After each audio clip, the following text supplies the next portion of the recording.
Well, a good amount of sunshine across the entire Concho Valley today, really warming us up into those mid-90s, having those pretty fair weather cumulus, avoiding most of those storms that we were seeing yesterday. Not getting quite as much mixing. They're off to the west with that dry line.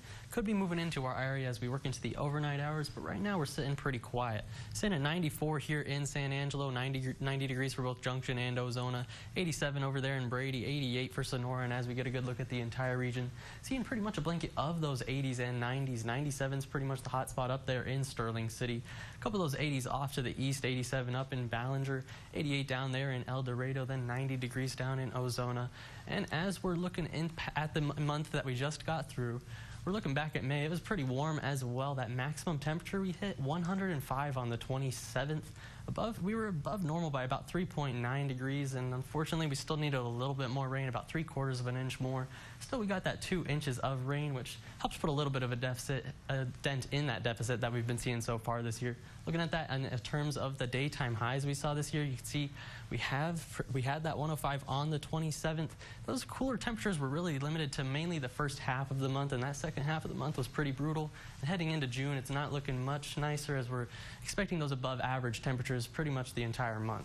Looking at the dew points, we're seeing them up there right now in the 70s and 60s, 71 down there in Menard, 67 here in town with those relative humidity indices in the 50s and 40s for most of us. That's going to be supportive of those storms off to the west. We'll see if they can make it into our area as we're heading into the overnight hours. Looking at today's severe chance, you could see really off to the west, mainly off to the north here in the Oklahoma panhandles where they have that enhanced risk.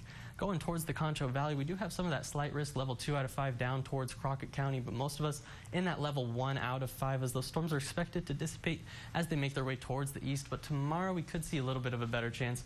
More of us in that level 2 out of 5, but going to be the same story. The dry line fires off those storms. They make their way to the east, and depending on how much strength they hang on to, could see some hail and gusty winds across our area as we're heading into tomorrow's overnight hours. Looking at the current satellite and radar, you can see pretty quiet over San Angelo right now. Off to the west, they have that severe thunderstorm watch.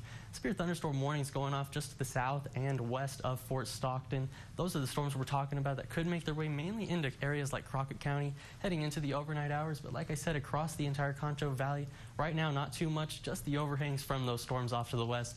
If you're off to some of our western counties right now, timing this out on the Futurecast, you can see it's going to bring in some of those storms just to the west. This is 9:30 tonight. Wants to bring them through Ozona, but quickly dissipating. And then into the overnight hours, we start to quiet down. Tomorrow, we do it all over again. We get the storms off that dry line to the west. This one likes to bring them a little bit stronger into the area, maybe down there in Ozona, maybe off to the north. Don't pay attention to exactly where they are on the radar, but just know storms are going to be firing off, making their way into the area by tomorrow evening as well. This is 1 a.m. It wants to bring another cell down.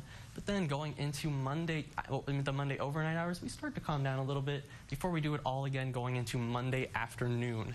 Tonight, though, we're cooling off to about that 70-degree mark as we have that brief chance of storms pushing in from the west, but the better chance is going to be a little bit heading into tomorrow as we warm up nicely to that 96-degree mark. Partly cloudy skies until we get those evening storms firing up for the dry line to the west. And looking at that 7-day forecast, you can see as the rain chances die off, those temperatures are on the rise. It's going to be peaking there by that Wednesday time frame, about 105, but really holding on to those upper 90s and triple digits all week. That's all for your 7-day forecast, but stick around for more KSAN news.